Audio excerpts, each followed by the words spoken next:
Hi ಸ್ನೇಹಿತರೆ, welcome to our channel Mithun Raj ಅಡುಗೆ ಮನೆ. ಇವತ್ತಿನ ವಿಡಿಯೋದಲ್ಲಿ ಸ್ಪೆಷಲಾಗಿ ನಾನು ಚಿಕನ್ ಫ್ರೈ ಮಾಡ್ತಾಯಿದ್ದೀನಿ.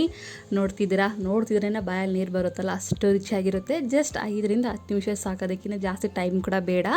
ತಡ ಮಾಡಿದೆ ವಿಡಿಯೋ ಸ್ಟಾರ್ಟ್ ಮಾಡೋಣ. ಬಟ್ ಅದಕ್ಕಿಂತ ಮುಂಚೆ ನನ್ನ ಚಾನಲ್ನ ಮೊದಲೇ ಬಾರಿ ನೋಡ್ತಾ ಇದ್ದರೆ ಪ್ಲೀಸ್ ಎಲ್ಲರೂ ದಯವಿಟ್ಟು ಸಬ್ಸ್ಕ್ರೈಬ್ ಮಾಡ್ಕೊಳ್ಳಿ. ಇದಕ್ಕೆ ಸಿಂಪಲಾಗೆ ಮಾಡ್ಕೋಬೋದು, ಬೇಗನೆ ಮಾಡ್ಕೋಬೋದು. ಜಾಸ್ತಿ ಸಾಮಾನು ಕೂಡ ಬೇಕಾಗಿಲ್ಲ, ಜಾಸ್ತಿ ಐಟಮ್ಸ್ ಬೇಕನ್ನೋದು ಇಲ್ಲ. ಸಿಂಪಲಾಗಿ ಬೇಗನೆ ಮಾಡ್ಕೋಬೋದು. ಮೊದಲನೇದಾಗಿ ಒಂದು ಕಡಾಯಲ್ಲಿ 3 ಸ್ಪೂನಷ್ಟು ಎಣ್ಣೆ ಹಾಕ್ತಿದ್ದೀನಿ. ಎಣ್ಣೆ ಸ್ವಲ್ಪ ಬಿಸಿ ಆದಮೇಲೆ ಇದಕ್ಕೆ ನಾನು ಇವಾಗ ಬಿರಿಯಾನಿ ಎಲೆ ಹಾಕ್ತಿದ್ದೀನಿ. ನೆಕ್ಸ್ಟು ಸ್ಟಾರ್ ಮೊಗ್ಗು ಒಂದು 2 ಹಾಕ್ತಿದ್ದೀನಿ. 5 ಲವಂಗ ಹಾಕ್ತಿದ್ದೀನಿ. ನೆಕ್ಸ್ಟು 4 ಹಸಿಮೆಣಸಿನ್ಕಾಯಿನ ಉದ್ದದಾಗಿ ಕಟ್ ಮಾಡಿಕೊಂಡು ಹಾಕಿದ್ದೀನಿ. 2 ಮೀಡಿಯಮ್ ಈರುಳ್ಳಿನ ಸಣ್ಣದಾಗಿ ಕಟ್ ಮಾಡಿಕೊಂಡು ಹಾಕಿದ್ದೀನಿ. ನಾನಿಲ್ಲಿ ಅರ್ಧ kg ಅಷ್ಟು ಚಿಕನ್ ಮಾಡ್ತಿದ್ದೀನಿ. ಅರ್ಧ kgಗೆ ಏನೆಲ್ಲ ಹಾಕ್ಕೋಬೇಕು, ಎಷ್ಟು ಹಾಕ್ಕೋಬೇಕು ಅನ್ನೋದು ತೋರಿಸ್ಕೊಡ್ತಾ ಇದ್ದೀನಿ. ಈರುಳ್ಳಿ ಮತ್ತು ಹಸಿಮೆಣಸಿನ್ಕಾಯಿ ನೀಟಾಗಿ ಫ್ರೈ ಆಗಬೇಕು. ಸ್ವಲ್ಪ ಬಣ್ಣ ಚೇಂಜ್ ಆಗೋವರೆಗೂ ಫ್ರೈ ಮಾಡಿಕೊಂಡ್ರೆ ಸಾಕು. ಸ್ವಲ್ಪ ಚೇಂಜ್ ಆಗಿದೆ ನೋಡಿ, ಇಂಥ ಟೈಮಲ್ಲಿ ಕರಿಬೇವು ಹಾಕ್ತಿದ್ದೀನಿ. ಒಂದು ಅರ್ಧ ಸ್ಪೂನಷ್ಟು ಜಿಂಜರ್ ಗಾರ್ಲಿಕ್ ಪೇಸ್ಟ್ ಅಂದರೆ ಶುಂಠಿ ಬೆಳ್ಳುಳ್ಳಿ ಪೇಸ್ಟ್ನ ಹಾಕ್ತಿದ್ದೀನಿ. ಕರಿಬೇವನ್ನ ಹಾಕಬೇಕಂದ್ರೆ ಈ ಥರ ಈರುಳ್ಳಿ ಎಲ್ಲ ಹಾಕಿದ ಮೇಲೆ ಹಾಕ್ಕೊಳ್ಳಿ. ಡೈರೆಕ್ಟಾಗಿ ಹಾಕ್ಕೊಂಡ್ರೆ ಡ್ರೈ ಥರ ಆಗಿಬಿಡುತ್ತೆ, ಚೆನ್ನಾಗಿರೋದಿಲ್ಲ. ಎಲ್ಲವನ್ನು ನೀಟಾಗಿ ಕಲಿಸ್ಕೊಂಡಿದ ನಂತರ ಸ್ವಲ್ಪ ಹಸಿ ವಾಸನೆ ಹೋಗಬೇಕು. ಶುಂಠಿ ಬೆಳ್ಳುಳ್ಳಿ ಪೇಸ್ಟ್ ಏನಿದೆಯಲ್ಲ, ಅದು ಹಸಿ ವಾಸನೆ ಹೋಗೋವರೆಗೂ ನಾವು ಕೈ ಆಡಿಸ್ಕೋಬೇಕಾಗುತ್ತೆ. ನೆಕ್ಸ್ಟ್ ಇದಕ್ಕೆ ನಾನು 2 ಮೀಡಿಯಮ್ ಟೊಮೊಟೊನ ಸಣ್ಣದಾಗಿ ಕಟ್ ಮಾಡಿಕೊಂಡು ಹಾಕಿದ್ದೀನಿ. ನೆಕ್ಸ್ಟ್ ಇಲ್ಲಿ 1/4 ಸ್ಪೂನಷ್ಟು ಅರಿಶಿಣ ಹಾಕ್ತಾ ಇದ್ದೀನಿ ನಾನು. ಅರಿಶಿಣ ಪುಡಿ ಮತ್ತು ಟೊಮೊಟೊ ಎಲ್ಲವನ್ನೂ ಹಾಕಿದ ಮೇಲೆ ನೀಟಾಗಿ ಕಲಿಸ್ಕೊತೀನಿ.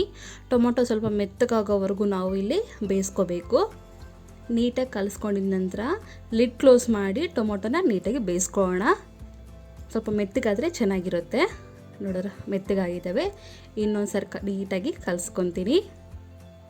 ಈ ಥರ ನೀಟಾಗಿ ಕಲಿಸ್ಕೊಂಡು ಇವಾಗ ಇದಕ್ಕೆ ಚಿಕನ್ನ ಆ್ಯಡ್ ಮಾಡ್ಕೊತೀನಿ. ನಾನಿಲ್ಲಿ ಅರ್ಧ kg ಅಷ್ಟು ಮಾತ್ರ ಚಿಕನ್ ತೊಗೊಂಡಿದ್ದೀನಿ. ನೋಡಿದ್ರಾ, ಇವಾಗ ಚಿಕನ್ನ ಆ್ಯಡ್ ಮಾಡ್ಕೊತ ಹೋಗೋಣ. ನೆನಪಿರಲಿ, ಚಿಕನ್ ಹಾಕಬೇಕಾದ್ರೆ ಗ್ಯಾಸ್ ಲೋ ಫ್ಲೇಮಲ್ಲೇ ಇರಲಿ.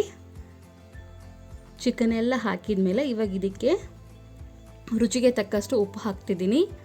ನೆಕ್ಸ್ಟ್ ಅರ್ಧ ಸ್ಪೂನಷ್ಟು ಧನಿಯಾ ಪುಡಿ ಹಾಕ್ತಿದ್ದೀನಿ. ನೆಕ್ಸ್ಟ್ ಅರ್ಧ ಸ್ಪೂನಷ್ಟು ಖಾರದ ಪುಡಿ. ಬಿಕಾಸ್ ನಾನು ಆಲ್ರೆಡಿ ಮೆಣಸಿನ್ಕಾಯಿ ಹಾಕಿದ್ದೀನಿ, ಖಾರದ ಮೆಣಸಿನ್ಕಾಯಿ, ಅದಕ್ಕೋಸ್ಕರ ಖಾರದ ಪುಡಿ ನೋಡಿಕೊಂಡು ಹಾಕ್ಕೊಳ್ಳಿ. ನಾನು ಮಾಡಿರೋ ಖಾರ ಸ್ವಲ್ಪ ಖಾರ ಜಾಸ್ತಿ ಇದೆ, ಅದಕ್ಕೋಸ್ಕರ ಅರ್ಧ ಸ್ಪೂನಷ್ಟೇ ಹಾಕಿದ್ದೀನಿ. ಖಾರದ ಪುಡಿ ಎಲ್ಲ ಹಾಕ್ಕೊಂಡ್ಮೇಲೆ ನೀಟಾಗಿ ಕಲಿಸ್ಕೊತೀನಿ. ಈ ಥರ ಕಲಿಸ್ಕೋಬೇಕಾದ್ರೆ ಮೀಡಿಯಮ್ ಟು ಹೈ ಫ್ಲೇಮ್ಗೆ ಅಡ್ಜಸ್ಟ್ ಮಾಡಿಕೊಂಡು ಕಲಿಸ್ಕೊಳ್ಳಿ. ಎಲ್ಲವನ್ನು ನೀಟಾಗಿ ಕಲಿಸ್ಕೊಂಡಿದ ನಂತರ ಚಿಕನ್ ಬೇಯೋವರೆಗೂ ನಾವು ಬೇಯಿಸ್ಕೋಬೇಕಾಗುತ್ತೆ. ಲಿಡ್ ಕ್ಲೋಸ್ ಮಾಡಿ ಮೀಡಿಯಮ್ ಫ್ಲೇಮಲ್ಲೇ ಇದನ್ನು ಬೇಯಿಸ್ಕೊತೀನಿ. ಚಿಕನ್ನ ಮಧ್ಯೆ ಮಧ್ಯೆ ಈ ಥರ ಕೈ ಆಡಿಸ್ಕೊತಾ ಇರಿ. ನೀರೇನು ಸೇರಿಸ್ಕೊಳಕ್ಕೆ ಹೋಗಬೇಡಿ, ಯಾಕೆಂದರೆ ಚಿಕನ್ನಲ್ಲಿರುವ ನೀರಿನಂಶನೇ ಬಿಟ್ಕೊಳ್ತಾ ಹೋಗುತ್ತೆ. ಸ್ವಲ್ಪ ಕೂಡ ನೀರನ್ನು ಸೇರಿಸೋಕ್ಕೆ ಹೋಗಬೇಡಿ. ನೀಟಾಗಿ ಕಲಿಸ್ಕೊಂಡು ಇನ್ನೊಂದು ಸರಿ ಮುಚ್ಚಳ ಮುಚ್ಚಿ ಇನ್ನೊಂದು ಸ್ವಲ್ಪ ಕುದಿಸ್ಕೊತೀನಿ. ಕಂಪ್ಲೀಟಾಗಿ ಬೇಯಿಸ್ಕೋಬೇಕು ಚಿಕನ್ನ. ನೋಡಿದ್ರ ಮಸ್ತಾಗಿ ಕುದ್ದಿದೆ ಚಿಕನು. ಇವಾಗ ಇದಕ್ಕೆ ನಾನು ಅರ್ಧ ಸ್ಪೂನಷ್ಟು ಗರಂ ಮಸಾಲ ಹಾಕ್ತೀನಿ. ನೆಕ್ಸ್ಟು ಸ್ವಲ್ಪ ಕೊತ್ತಂಬರಿನ ಮೇಲೆ ಹಾಕ್ತೀನಿ. ನೆನಪಿರಲಿ, ಗ್ಯಾಸನ್ನು ಮೀಡಿಯಮ್ ಫ್ಲೇಮಲ್ಲಿ ಇಟ್ಕೊಂಡೆ ಬೇಯಿಸ್ಕೋಬೇಕು. ಗರಂ ಮಸಾಲ ಕೊತ್ತಂಬರಿ ಹಾಕಿದ ಮೇಲೆ ನೀಟಾಗಿ ಕಲಿಸ್ಕೊತೀನಿ. ಈ ಫ್ರೈನ ಬಿಸಿ ಬಿಸಿ ಅನ್ನದ ಜೊತೆಗೆ ತಿಂದ್ರೂ ಚೆನ್ನಾಗಿರುತ್ತೆ. ರೊಟ್ಟಿ ಚಪಾತಿ ಎಲ್ಲಕ್ಕೂ ಚೆನ್ನಾಗಿರುತ್ತೆ. ಈವನ್ ಸೈಡ್ ಡಿಶಾಗಿ ಕೂಡ ಯೂಸ್ ಮಾಡ್ಬೋದು. ಇಲ್ಲ ಹಾಗೇ ತಿಂತೀವಿ ಅಂದರೆ ಹಾಗೂ ತಿನ್ಬೋದು, ತುಂಬ ಚೆನ್ನಾಗಿರುತ್ತೆ. ಸ್ವಲ್ಪ ಲಿಡ್ ಕ್ಲೋಸ್ ಮಾಡಿ ಒಂದು 2 ನಿಮಿಷ ಇದನ್ನು ಬೇಯಿಸ್ಕೊಂಡ್ರೆ ಸಾಕು. ಗರಂ ಮಸಾಲ ಮತ್ತು ಕೊತ್ತಂಬರಿ ಎಲ್ಲ ನೀಟಾಗಿ ಚಿಕನ್ಗೆ ಹತ್ಕೋಬೇಕು. ಅದಕ್ಕೋಸ್ಕರ ಒಂದು 2 ನಿಮಿಷ ಇದನ್ನು ಲಿಡ್ ಕ್ಲೋಸ್ ಮಾಡಿ ಬೇಯಿಸ್ಕೊಂಡ್ರೆ ಸಾಕು. ನೋಡಿದ್ರೆ ಸೂಪರ್ ಆಗಿರುವಂಥ ಟೇಸ್ಟಿಯಾಗಿರುವಂಥ ಚಿಕನ್ ಫ್ರೈ ರೆಡಿ ಆಗುತ್ತೆ. ಜಸ್ಟ್ 5-10 ನಿಮಿಷ, ಅದಕ್ಕಿಂತ ಜಾಸ್ತಿ ಬೇಕೇ ಅನ್ನೋ ಟೈಮ್ ಇಲ್ಲ. ಚಿಕನ್ ಅಲ್ವಾ, ಬೇಗನೆ ಬೇಯುತ್ತೆ, ಅದಕ್ಕೋಸ್ಕರ ಹೇಳ್ತಿದ್ದೀನಿ. ಸಿಂಪಲಾಗಿ ಮಾಡ್ಕೋಬೋದು, ಸೂಪರಾಗಿ ಮಾಡ್ಕೋಬೋದು. ಟೇಸ್ಟ್ ಅಂತ ಅಲ್ಟಿಮೇಟ್ ಅಂತ ಹೇಳ್ಬೋದು.